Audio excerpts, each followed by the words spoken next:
270 280 score ಆಗುತ್ತೆ ಅಂದ್ಕೊಂಡಿದ್ದೆ. But ಈ ಯೋಜನೆಗಳೆಲ್ಲ ತಲೆ ಕೆಳಗಾಗೋದು. ಜಮಿ ನಿಶಮ್ ಒಂದೇ ಓವರಲ್ಲಿ ಗುರು, 16th ಓವರಲ್ಲಿ 3 ವಿಕೆಟ್, 1 ರನ್ ಕೊಟ್ಟು 3 ವಿಕೆಟ್ ತೊಗೊಂಡ.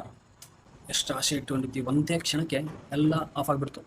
ಕೊನೆಯ 4 ಓವರಲ್ಲಿ ಅಂದರೆ 15 ಓವರ್ಗೆ 203 ಆಗಿತ್ತು. ಆ ಓವರ್ ಆದಮೇಲೆ ಆಮೇಲೆ 4 ಓವರು, 15ರಿಂದ 19ನೇ ಓವರ್ ತನಕ 4 ಓವರ್ಗೆ 28 ರನ್ನು, 3 ವಿಕೆಟ್. ಆಮೇಲೆ ಲಾಸ್ಟ್ ಓವರ್ಗೆ ಹೊಡೆದಾಗ್ರು ಶಿವಮ್ ದುಬೆ. ಎಲ್ಲ ಓವರ್ ಸೇರಿಸಿ ಒಂದೇ ಓವರಲ್ಲಿ 24 ರನ್ನು, ಅದು ಜಿಮ್ಮಿ ನಿಶಮ್ ಬಾಲ್ಗೆ. ಅದು ಯಾಕೆ ಈಗ ಬ್ಯಾಟಿಂಗ್ ಆರ್ಡರ್ ಚೇಂಜ್ ಮಾಡಿದ್ರು ಅಂತ ಗೊತ್ತಿಲ್ಲ. ಆ್ಯಕ್ಚುಲಿ ಸೂರ್ಯ ಬರಬೇಕಾಗಿರೋ ಜಾಗದಲ್ಲಿ ಹಾರ್ದಿಕ್ ಪಾಂಡ್ಯ ಬಂದ, ಮತ್ತು ದುಬೆ ಬರೋ ಜಾಗಕ್ಕೆ ತಿಲಕ್ ವರ್ಮಾ ಬಂದ. ಇದು ಯಾಕೆ ಈ ರೀತಿ ಬ್ಯಾಟಿಂಗ್ ಆರ್ಡರ್ ಚೇಂಜ್ ಮಾಡ್ತಾರೋ ಗೊತ್ತಿಲ್ಲ. ಈ ಹಾರ್ದಿಕ್ ಪಾಂಡ್ಯ ಯಾವಾಗಲೂ ಅವನು ಸ್ವಲ್ಪ ಬಾಲ್ನ ನೋಡೋ ಸಂಬಂಧ ಪ್ಲೇಡ್ ಆಗಿ ಆಡ್ತಾನೆ. ಕೆಲವೊಂದು 4-5 ಬಾಲು, ಫಸ್ಟ್ 11 ಬಾಲಲ್ಲಿ ಬರೀ 15 ರನ್ ಹೊಡೆದಿದ್ದ ಅವನು ಅಲ್ವಾ.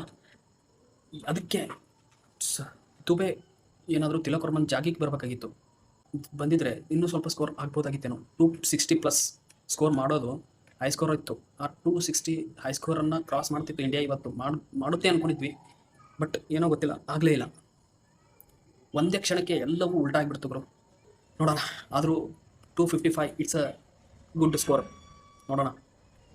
Chase on, game on.